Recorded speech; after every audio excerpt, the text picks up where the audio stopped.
nations, for which is one nation, under God, One nation. indivisible, Under God, with liberty indivisible, and justice for all.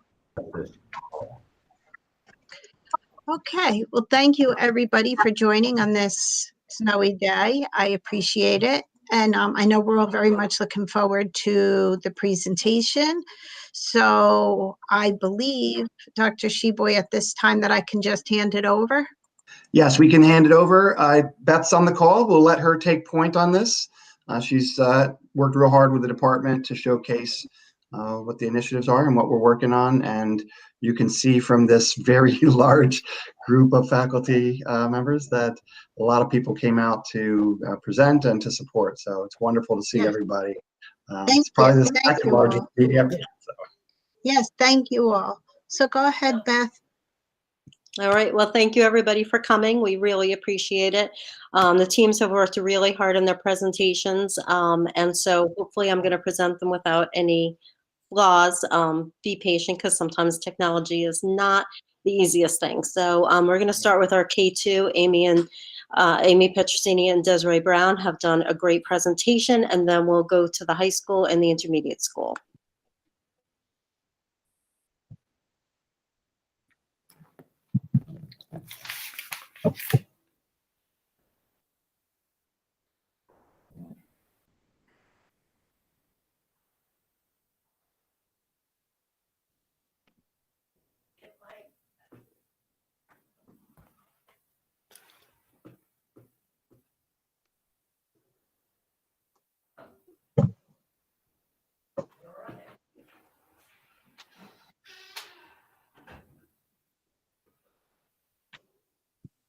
Okay, Amy.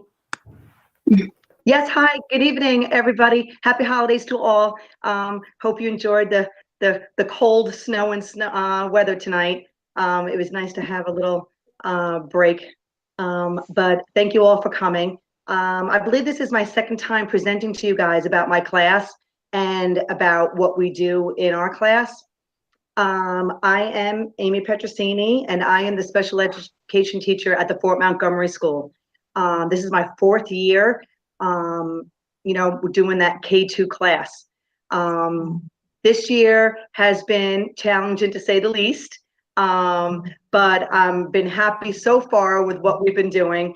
I feel that the children are definitely making progress, and thank goodness for the parents, because they've been a great support for me. My class has kindergarten, first and second grade students. This year I have 13 students, so it's a big one this year. So I do have 13 students of all 3 grade levels. It's myself and Miss Herbert, Christy Herbert. She's my assistant, and together we're plugging along, doing our best to reach these kids and to teach them. I do have those 3 grade levels. So what I've been doing this year is I have been making groups of students to work on the academic part. So I kind of break up the day, who's receiving the kindergarten curriculum, who's receiving the first grade curriculum. And I do that with Miss Herbert's help. Miss Beth, you can go on to the next slide. Back in September, we did what we could to gather as much materials that the kids typically use in the classroom to send home to the families. I have my math toolkit. I have our reading mats, foundation things. I'm trying to replicate as much as I can the classroom back at their house. I have a lot to compete with when the kids are at home.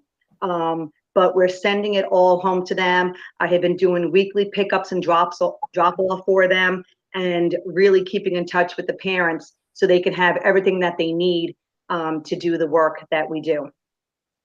What happens is that since I am working with children with special needs, a lot of my materials needs to be modified, and it's hard to do when the children are not here by my side. So I'm doing my best to present examples and demonstrations for the parents to be able to see what we're doing. And if they can, I'm asking the parents to modify some of the work based on the examples that I'm showing them on either their Google Classroom or on Class Dojo. And each night I am dojoing all these parents to let them know what materials they need for each class for the next day. This way, when we start, I'm hopeful that all the parents have all their supplies next to them so we can kind of move along with each class. And so far, it's the parents, once again, have been very, very helpful. I'm sorry, Beth, go ahead. Miss Herbert is such an integral part of my day. I'm fortunate enough to have she's a teacher. She's an actual kindergarten teacher that worked down in the South, and she's a West Point family. So she's here for a bit, and she's been my assistant now for going on 2.5 years. So she's able to take my students off in their own small groups every day, and she works on the skills that I'm asking her to do. We're doing constant sight word work.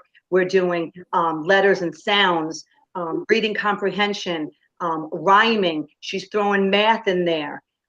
Everything that I'm doing in the group during the day, she's able to take a part of that and kind of hone in and really try to work with these kids as an extra measure to help them. So she's been very, very helpful to her. And not only does she do that, when we are doing reading and writing, I'm able to use her as a breakout room for some of the students can go work with her during independent reading, while I have another group of students to work with. So she's been quite helpful. I've asked, parents to send in some pictures. These are a few of my munchkins doing some hard work, and you can see them using some of the tools that I have provided, and getting in there to submit their work, and for the parents to kind of be by their side, supporting and encouraging them. So as I said, while it has been challenging, I could not do it without the support of my colleagues, you, and the parents and the students. So we're getting there. We're doing it. We're doing it. Okay, Des? Okay. So my name is Desiree Brown, and this is my second year teaching in the Highland Falls School District, and this is my first time presenting to the board. So I am in the ICT classroom in first grade.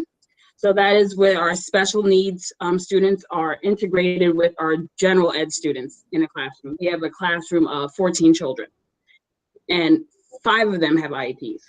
So I'm going to be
they accomplish something. And with this morning meeting, I incorporate reading, writing, and math, because math, they have to figure out how many days are in the week. Reading, they're reading the morning message, and writing, they also help me write the morning message as well. So we start off our morning meeting with morning affirmations. And I think affirmations are very important, not just for kids, but for me as well. Just to get them to know that they're strong, they're smart, and their voice matters. And just so they know that we are here and we're gonna do the best that we can in this situation. Okay, you can go to the next one. Yes. And so scavenger hunts are really another piece that keeps our kids engaged, and it also gets them moving around. So we try to do a scavenger hunt as much as we can, and we do ones that reinforce their letters and sound work. So we have sound scavenger hunts, like find me something that makes the p sound or the b sound. So they're able to do that, and it gets them up and moving and away from their computer for the time. And we also use it during reading, because sometimes our kids that are special needs, they have a hard time reading. So we have them look for sight words that they know in their books, and that also helps them feel like successful when they're able to do like a scavenger hunt in their books to find those different sight words. The next slide. And this is just one of my students working on my sight word Bitmoji classroom, where they're able to find their sight words. There's a song, they can create sentences and write them over and over again to build up their sight word knowledge. Next slide. Is there a next slide? I think. Yes. Yeah, it's the conclusion slide. You know, okay. So basically, you know, Des and I just want to reach out and to thank everybody. You know, it's been a year, right? But we are so fortunate and so blessed to have the people that we work with every single day. And as I say, we either share ideas. Sometimes we cry just a little bit, but then we pick up our bootstraps and keep on moving along, and we inspire each other, and we just know that we don't give up. We're not ever going to give up on our kids. We're just going to keep doing our best to reach them. So thank you all for hearing our presentation today, and anytime, once school reopens and we can do this, stop in and see what we're all about. Thank you. Thank you, guys. That was excellent. Thank you. And Thank you. if I can do this correctly, we'll go to the high school next. Ooh, hold on.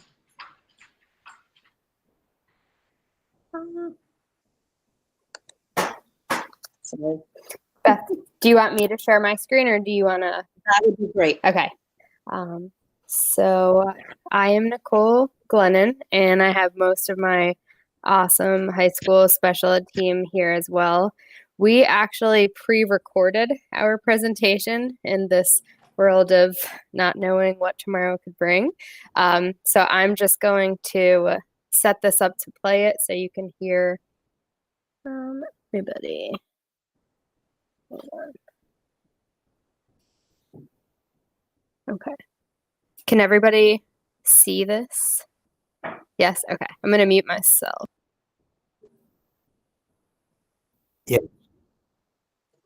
All right, welcome. Here we have some things that us at the high school level special ed department are going to present to you on what we've been doing so far this year. Some of the topics that we're going to start to talk about are academic strategies for students in a virtual and the hybrid setting. Also, we have social emotional support for students in the virtual and hybrid setting. Adapting the student-directed IEP process for our virtual and hybrid setting. And lastly, we're going to also mention and talk about how we're preparing for and will be holding our CSE meetings in the virtual setting this upcoming next couple months.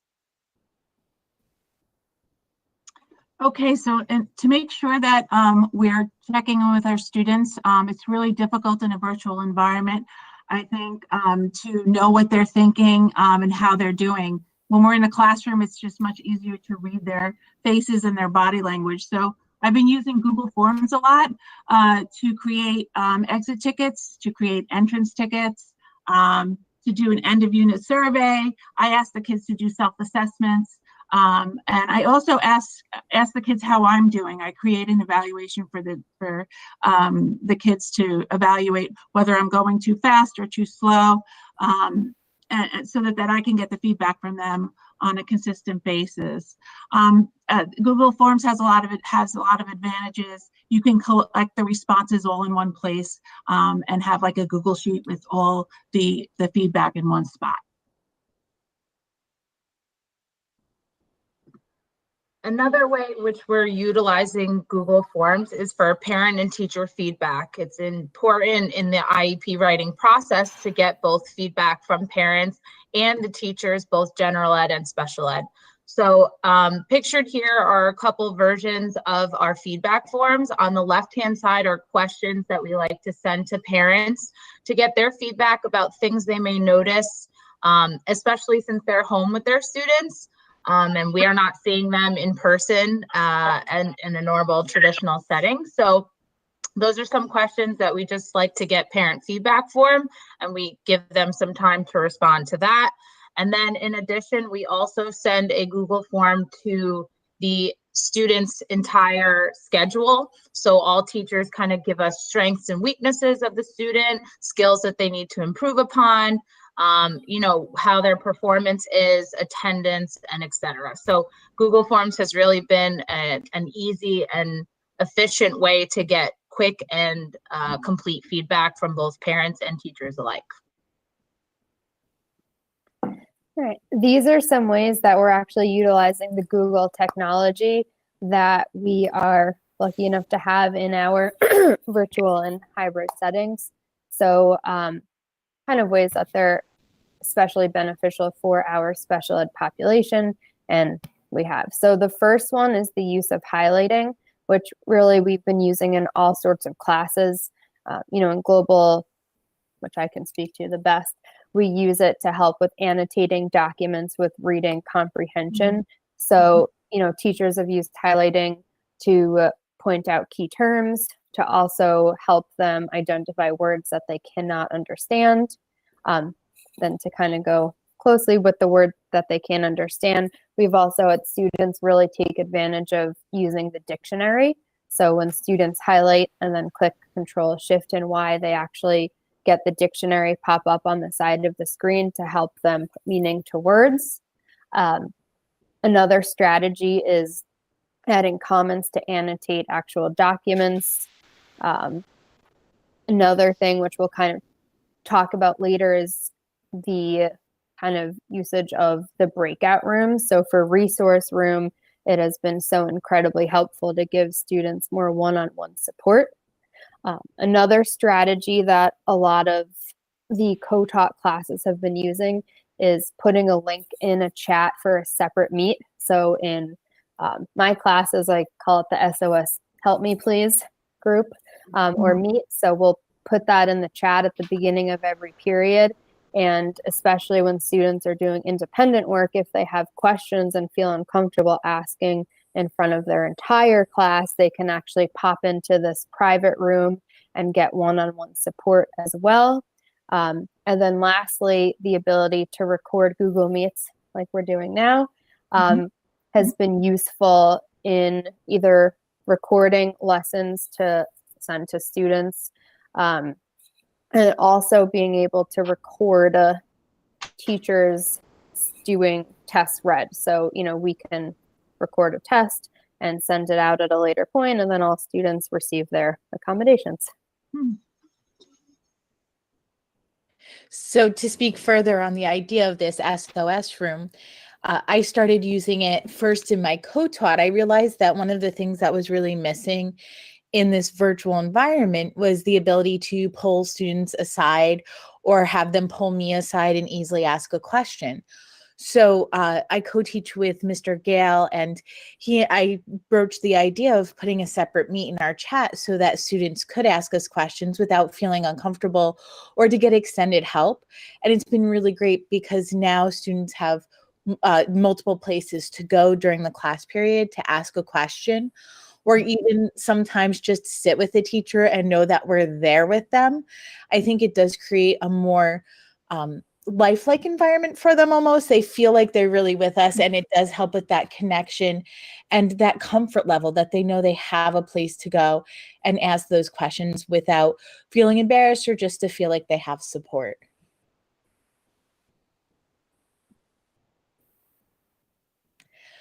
Also, something that I've been utilizing is the Google Activity. So that's been a recent add-on to our Google Meets. The first one is the Breakout Rooms, and Breakout Rooms have been especially helpful because you're able to create breakout rooms, and I've been able to do that with pre-groupings. So unfortunately, you do have to wait until the class is in session, but you can create the groups ahead of time and make sure that you have students of varying levels and abilities in groups, or you can differentiate a lesson by having groups with different materials that they'll be working on within their breakout groups.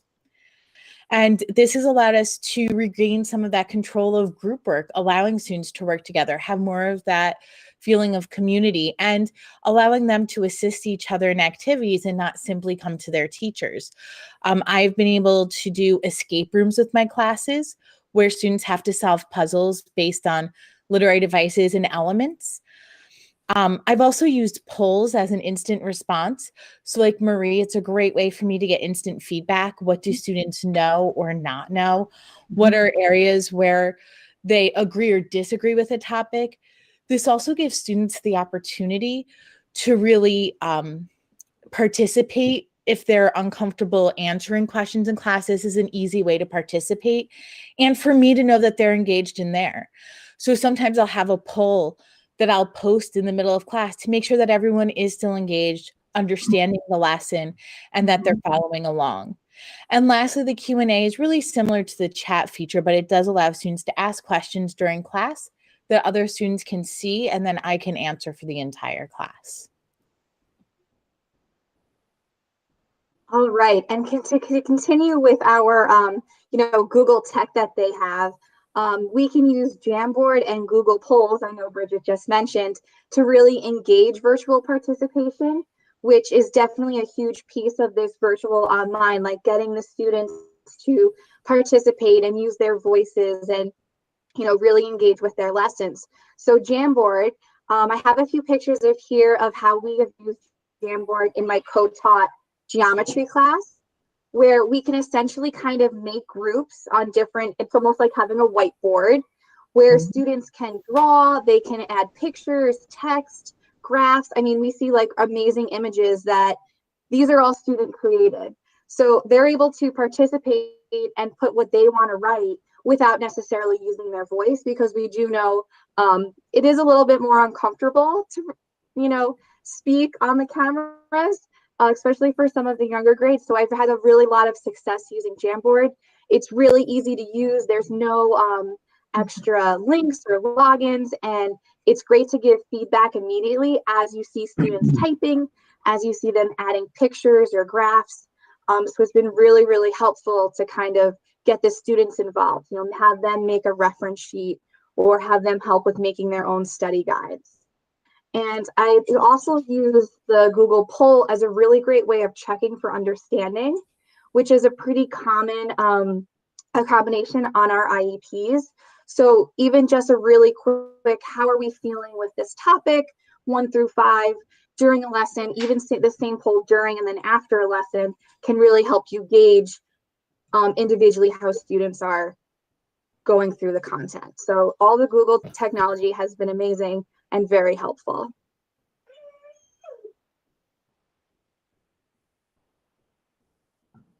All right, so also speaking to engagement strategies for special education students, we have been using Pear Deck, and you can think of Pear Deck as like an interactive PowerPoint. It's a great questioning tool for students. Teachers can pose questions to students on the slides, and students can respond in various ways, including drawing, written response, multiple choice, and more. Teachers can then highlight specific answers and share them with the whole class. Pear Deck also offers a way for students to check in when they log on by telling a teacher via, a smiley face how they're doing that day, though that part is kept confidential from the whole class. All data from the sessions can be saved so that the teacher then can refer back to it to collect data and assess student understanding. And Peer Deck promotes and helps track student engagement. So it's a great tool that we've been using. This is an example of something that we did in my Global 1 special class. And it's really wonderful because you can tell, you know, if students are engaged for a few minutes, you can see all of their answers all at once and kind of scroll through and see where they're at. Another thing I just want to touch on again is the use of Google Forms to collect data and ensure student voices are evident throughout the writing of the IEP.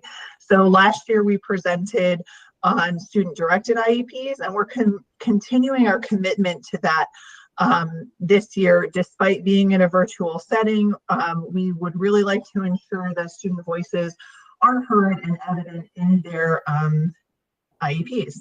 So in order to do that, we are using the Google Forms to do interest inventories, transition surveys, and we're also using Google Calendar and Google Meet to collaborate and convene in IEP meetings.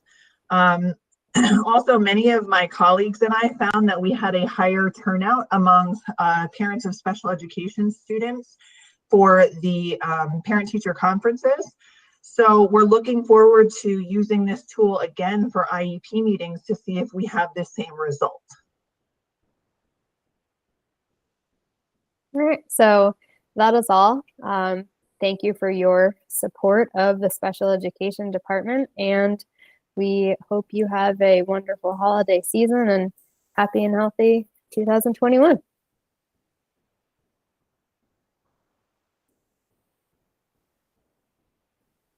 Thank you.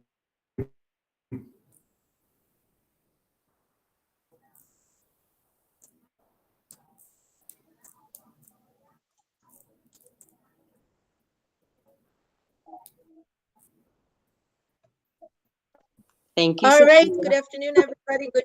Good evening, I guess. Yes, sure. So the intermediate school goes last, and my name is Cecilia Taylor. I'm one of a big team that's here tonight, and I wanted to start by saying that we feel very fortunate that we have so much technology in our district. We know that that's not the case for all of our colleagues in in other districts, but we have a lot. We're using the same tools that you heard the high school just present. So we actually took that out of our presentation. We're not going to tell you again what it is that we're using. Just just wanted to let you know that we are utilizing all of those technologies that are available to us. So I will start us off. My name is Kenny Kirshner. It's my third year in the district. As Cecilia mentioned, we're kind of piggybacking off of what the high school is doing technology-wise, and we're utilizing them to implement into our own classrooms. So we're going to give you some academic strategies that we're using that hopefully you haven't maybe heard yet, a little bit different. So we'll start off with individual conferencing. This is more in relation to sort of reading and writing, but it also could be used in math as well. Breakout rooms have been great for us. Where we can pull students into small groups, and it allows sort of for that privacy piece that some of my colleagues have mentioned already.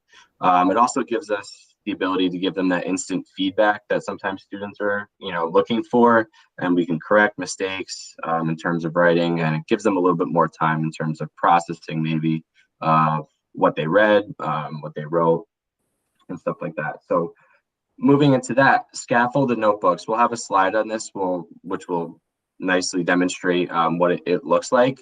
I know Mrs. Taylor and Mrs. Quinn have been doing this more in ELA, where students, they are using these virtual notebooks and they are writing in them pretty much every day.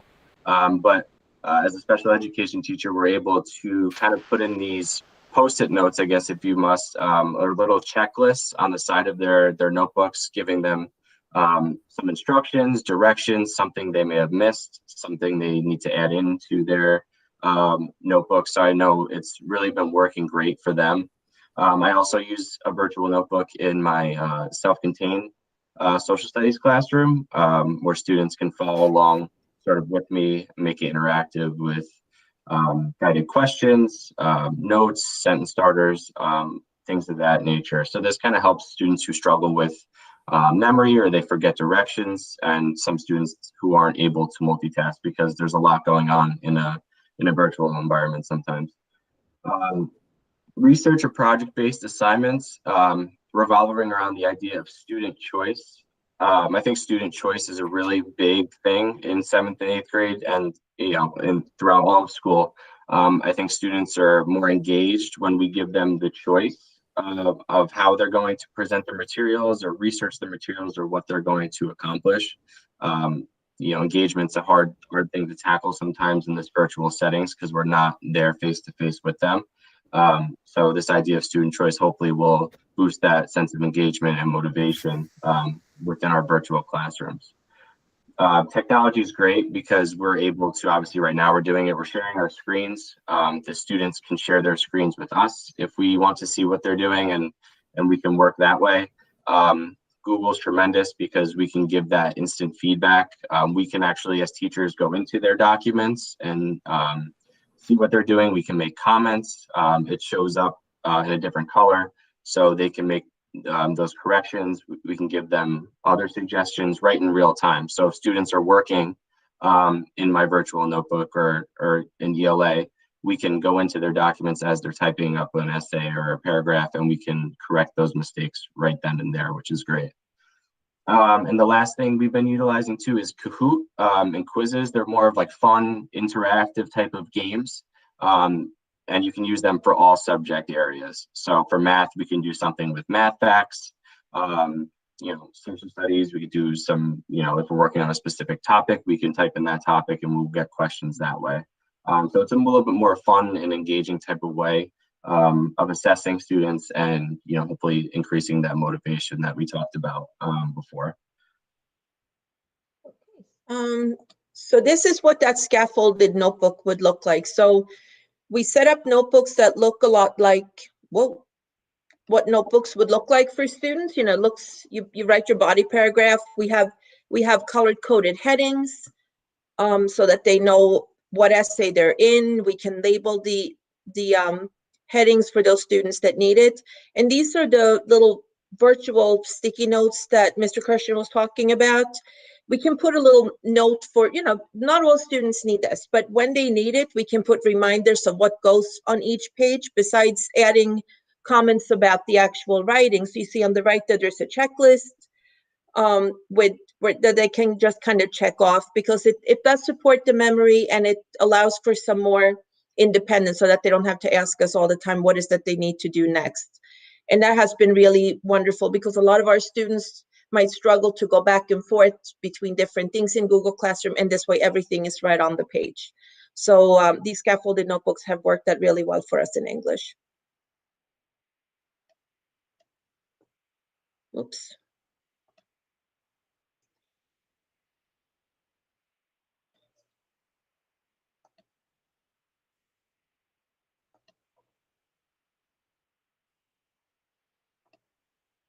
Not sure what's happening. Okay, there we go. Good evening, everyone. My name is Stephanie Welsh. This is my 4th year teaching in the school district. I teach the self-contained special education class for grades 3 and 4. So I'm just going to touch a little bit on how we've been monitoring progress. This kind of piggybacks a little bit off of what the high school was mentioning. The students are given Google Forms frequently to self-monitor. So as the high school had mentioned that a lot of the modifications involve checking for understanding. So this is a great way that we can collect that data. This is something new, the second bullet that I've been trying, which is what's so cool about what we've been doing is we're learning so much about how to use all of these technology resources. So I've been experimenting with goal tracking.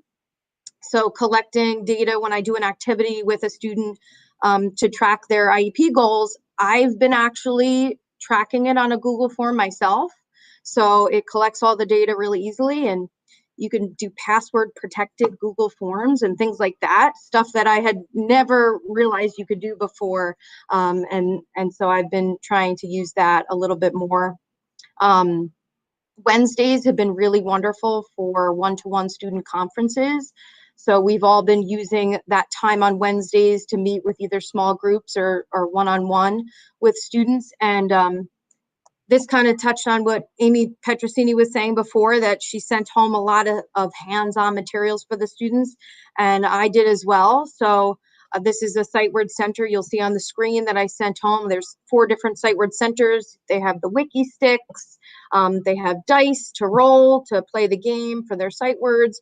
So that's also a time where I'm there with them, and I have them move their screen down so I can see their table in front of them, and I have them working hands-on with certain things. So it kind of makes us feel like we really are there with them, which is wonderful. And that's our goal. That's ultimately our goal, is to kind of make that connection and feel like we are right there with them. Hi, my name is Emily Rogers, and I'm a 6th grade special ed teacher. This is my first year working in the district. These are some of the modifications that we've been using in the Google Classroom. So the first one on the top is color coding. Some students were having difficulty accessing some of the assignments in the Google Classroom. So I color code each of the days of the week. So Mondays are blue, Tuesdays are green, so on and so forth. So that way, if a student is having trouble accessing a document, I can just tell them to go back and look for the blue coded document, and they're better able to find it. Another thing that came up was trying to organize information in the assignments, especially in the virtual setting, which can be really challenging. So a virtual student planner that kind of lays out the week for them and some of the assignments that they have for that week, and things that they might need to catch up on are right there for them, so that way they can see them. And then in some classrooms, students were having difficulty reading what their assignments were asking. So some teachers, like Stephanie Walsh, was using audio to read the directions to the kids, and then also read some of their assignments as well, so that way they could go back and reference that. And then finally, also recorded lessons. So this is a great way to for students to review the lesson or to rewatch it with the teacher to reinforce the skill for a mini lesson.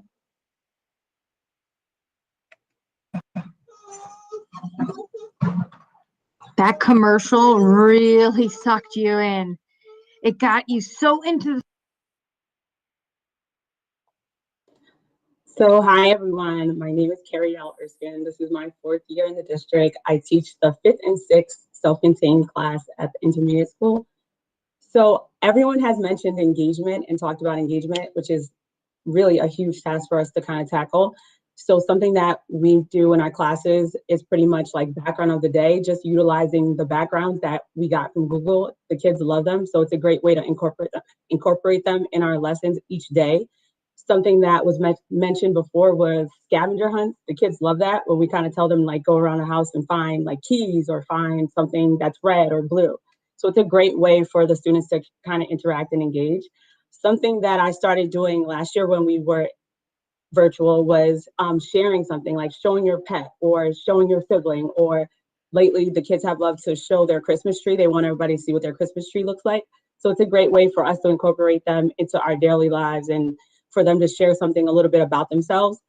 As we mentioned before, Kahoots, the kids love them. It's a great way for them to engage and a different way to assess the students.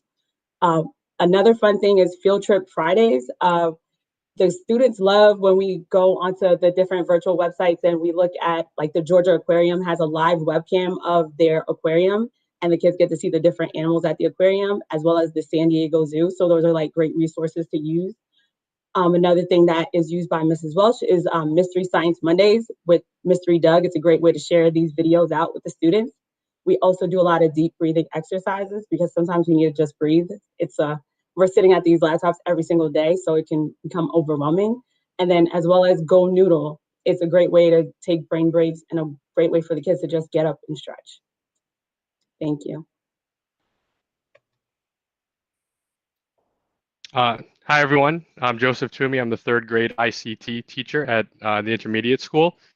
I'm the last one, so I'll make this as short as possible. When we met as a special ed team from the intermediate school, and we discussed how we were going to lay out our slides and all of the great things that we're doing that we would highlight. Naturally, we started talking about some of the challenges of virtual learning, but there were a lot of silver linings that were coming out from that.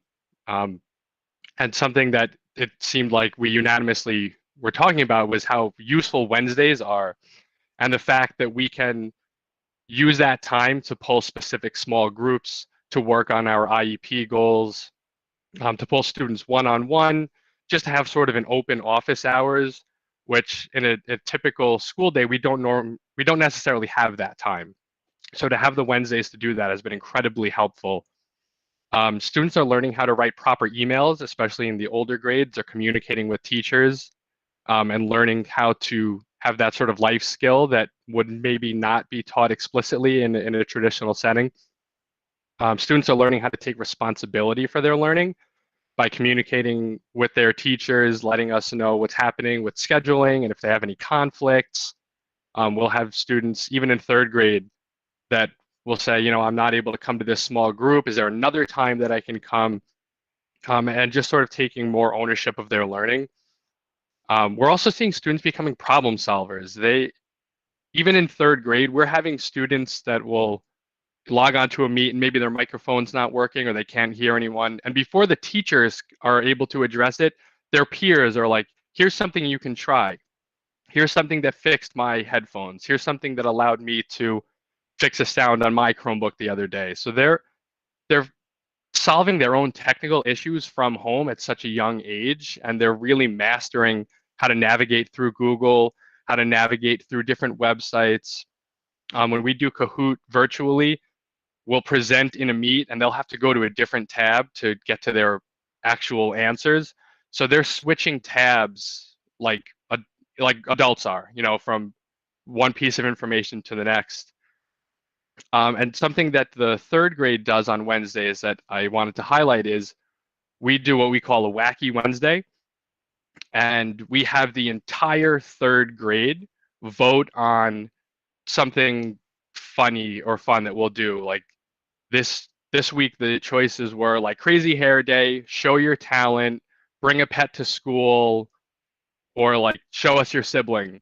And like talent won. So then on Wednesday, all of third grade joined a Google Meet together. We sent kids into breakout rooms. There were students singing, telling jokes, showing their drawings, and just like really supporting each other. So it tied in that like social emotional learning.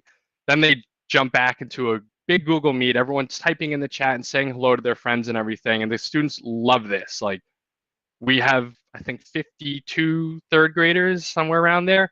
But there's like 97 votes for Wacky Wednesday. Like they are just all about it.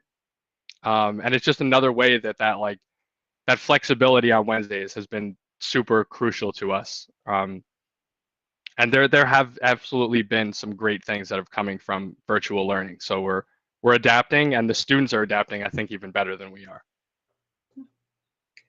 So that was it from the intermediate school. So thank you for listening to our presentation. Thank you very much. I have to tell you, believe me, let me start off by saying I totally understand the constraints and the pressure you all must be on every single day. But I so much appreciate, even more than ever, these presentations today, how quick everybody adapted from a teaching standpoint. It sort of blows my mind a little bit, but I'm not surprised by the teachers that we have in our district that work. But I also am just so impressed that you've all found a positive in this as well, and a different way to look at things. And especially, Joe, what you just said about the kids and their learning to adapt. And that's because of you guys. This isn't because of just something on their own. It's definitely because of the teaching that they've had. So I don't know if any other board members want to add anything, but I just can't thank you enough. I'm just so impressed by all these presentations and the new things that you've all adapted so well to. And I know a lot of it is from the leadership as well that you have and the support team that we have put in place. So I'll be quiet now and let other people talk. I just want to echo what Ann said. you hear a lot of the negatives about the virtual learning and all the trouble people are having. But you guys shown today the great work you're doing and the positive things a lot of our kids are taking out of it at a time where it could be more negative than that. So I appreciate all you guys are doing to keep the kids engaged. Hi, everybody. I mean, the presentation, again, like Ann said, doesn't surprise me. You know, you all are quite incredible with the adjustments you've been able to make and how you've been able to be so successful. I see a number of the folks on this call that do some of the special services, the OT and, you know, special services in that way. I'm curious how you guys are being able to do some of that hands-on stuff that you can't do, you know, without the kids right in front of you. I would love to hear from some of you as well. Speaking for OT, I put together a supply list of household items that many families would have, like cotton balls, deck of cards, paper clips, just various items that they could use. And when I do an activity, I basically tilt the screen down and I have the exact same items and I'll do whatever and I have them do the exact same activity. I use different online websites that are interactive. I have Padlets that have different sensory movements that we do as warm-ups. So I try and kind of break down my sessions into like 10 minutes of a warm-up of gross motor and sensory before I move to some of the tabletop or more challenging activities like handwriting. Thank you. Thank you for sharing. Thank you. Sorry, Jenny Kimbiz here, speech and language at the high school and at the elementary school. For things like language comprehension, inferencing, writing at the high school level, and even for language, phonological awareness activities, sound awareness activities at the elementary school, it wasn't that difficult to switch into virtual learning. I do use like some websites that really get the kids engaged. So for the younger kids, there's lots of board games, but with each turn, you're practicing something language-based. The hardest aspect to target for what I work with is articulation, but it's the touch cues, the tactile cues that it can't quite provide. And so there is no way to provide that virtually. But what I can do is we have a screen, I get very close, I show them my mouth. So they have the visual cues that they still use. They have the verbal prompts where I'm telling them where to put their tongue. And with that, I've actually still seen a lot of success. There are certain sounds that are hard to elicit without the tactile cues, but it depends on the child. So like R is a sound, but if I can help a child help show them exactly how to move their tongue by moving my tongue that way, and I'm a little too embarrassed to show you all right now, I've actually seen some success with it. So I do think something like a lateral lisp, like if someone said like short instead of short, that is very difficult, but that I actually don't have that right now in my caseload, so we're doing okay so far. Thank you. Thank you.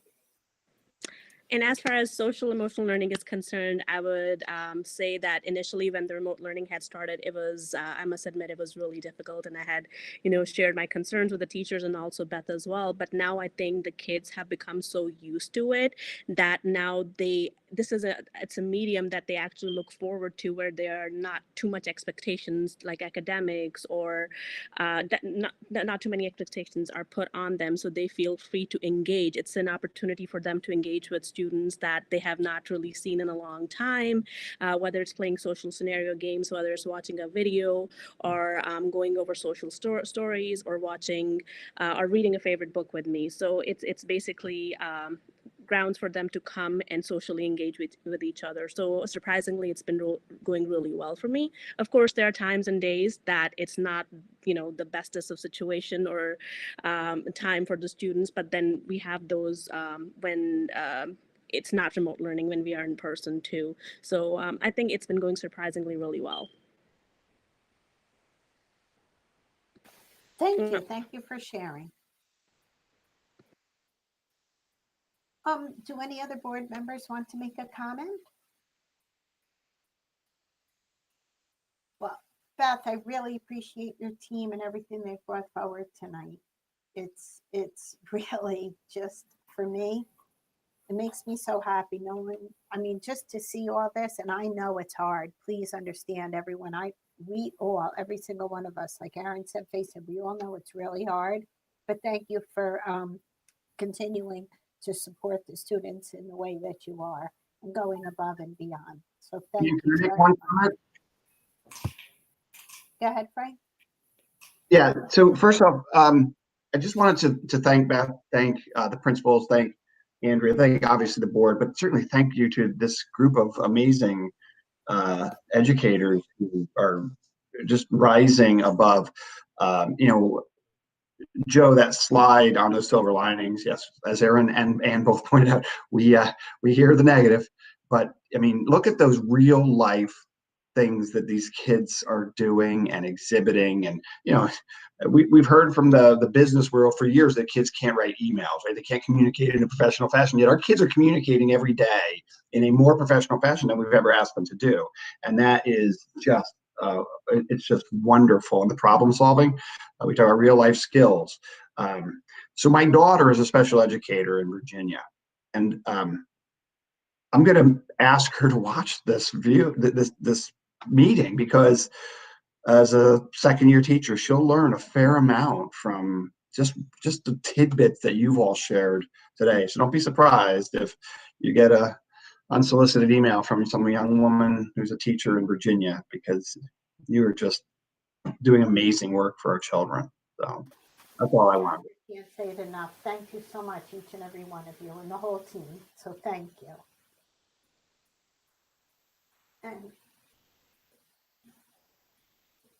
And now may I turn it over to Denise. Okay, good evening. Okay, thank you. Okay, ready? All right, consent agenda. Use of the consent agenda permits the Board of Education to make more effective use of its time by adopting a single motion to cover those relatively routine matters which are included. Any member of the board who wishes to discuss individually a particular piece of business on the consent agenda may so indicate, and that item will be considered and voted on separately, thus preserving the right of all board members to be heard on any issue. It is recommended that the Board of Education approve the following consent agenda as submitted by the Superintendent of Schools, number 2 to 4. Motion. Second. I have a motion and a second. Are there any questions? No questions? Okay, all in favor? Aye. All right. Any opposed? Motion carries. Okay, does anyone have any other questions or comments before we adjourn the meeting? Are we going into executive session? We had not planned to. Did you need one? No, I didn't know. Are we doing an update on the trip that we had talked about? I think that's on the agenda for the January 5th meeting. Yes. Gotcha. Okay. Just a second. Thank you. You're very welcome. You're very welcome. And that'll be in executive because it's a contract that we had. Got you. Okay. Okay. Thank you. Thank you. Thank you. So I just want to take the time to wish everyone a great and happy holiday. And thank you all for everything that you've done and all the support that you give to our community. So thank you and enjoy your time with your family. And thank you to all our personnel that we have on. I don't want to leave anybody out. Andrea, Beth, Denise, Frank, Mrs. Pitt, thank you. Mike, all our principals, Rachel, Robin, Mr. Fargo, Stefan, thank you all very, very much. Marissa, thanks everybody, and enjoy some time with your family. And stay safe and healthy.